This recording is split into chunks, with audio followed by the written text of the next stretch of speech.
केंद्र सरकार के बाद हिमाचल सरकार ने भी फ्रीज डीए को बहाल कर दिया है।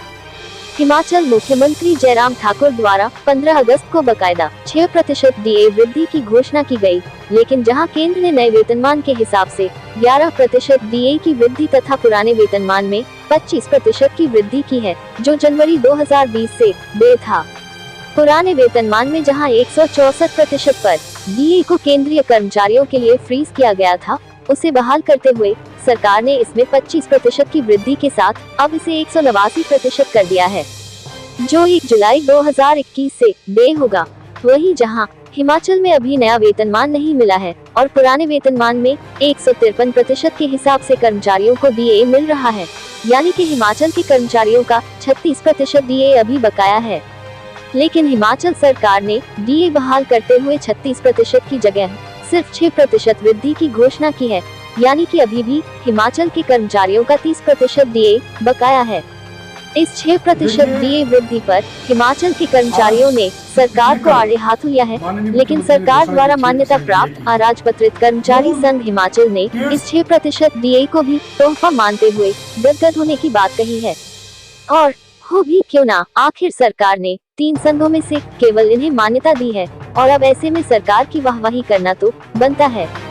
लेकिन सच्चाई इसके विपरीत है। हिमाचल के कर्मचारियों की 30% डीए के साथ साथ बहुत सी मांगे अधूरी है, जैसे नया वेतनमान, पुरानी पेंशन, 2009 की अधिसूचना, 2 वर्ष अनुबंध, वरिष्ठता, 4/9/14 के लाभ, प्रोबेशन पीरियड को खत्म करना इत्यादि।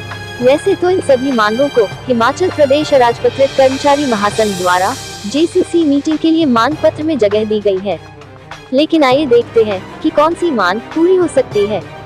सबसे पहली मांग कर्मचारी महासंघ द्वारा नए वेतनमान देने बारे कही गई है। ये सरकार की देनदारी है और इसे देने के लिए सरकार प्रतिबद्ध है। हालांकि बजट में इसके लिए कोई प्रावधान नहीं किया गया था, इसलिए इसकी अदायगी कहां से होगी, ये सरकार के लिए विचारणीय होगा। दूसरी मांग पुरानी पेंशन व 2009 की अधिसूचना बारे की गई है।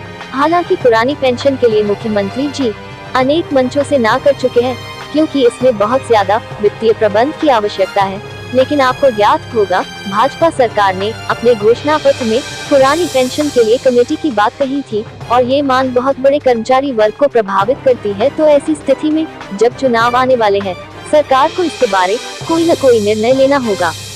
हालांकि एनपीएस कर्मचारियों की 2009 की अधिसूचना बारे सरकार घोषणा कर सकती है।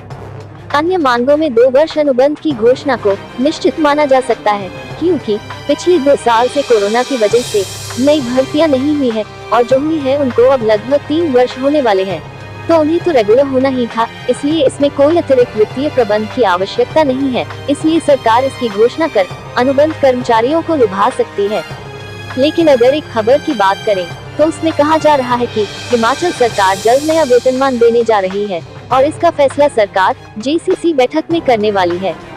अगर सिर्फ नए वेतनमान देने के लिए जेसीसी बैठक की जा रही है, तो इसे केवल मात्र एक औपचारिकता ही माना जाएगा।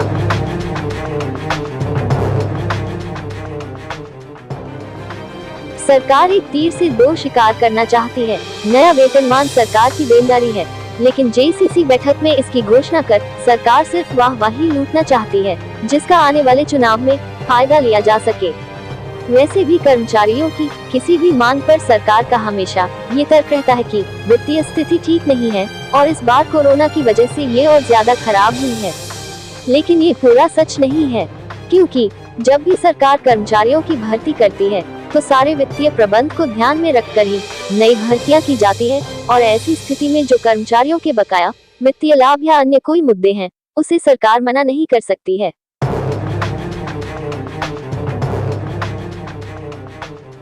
अब कर्मचारियों की सारी निगाहें जेसीसी बैठक पर लगी है और सरकार भी आने वाले चुनाव से पहले कर्मचारियों की मांगों का निपटारा कर वोट बैंक को मजबूत करने के लिए हर संभव प्रयास करती नजर आएगी।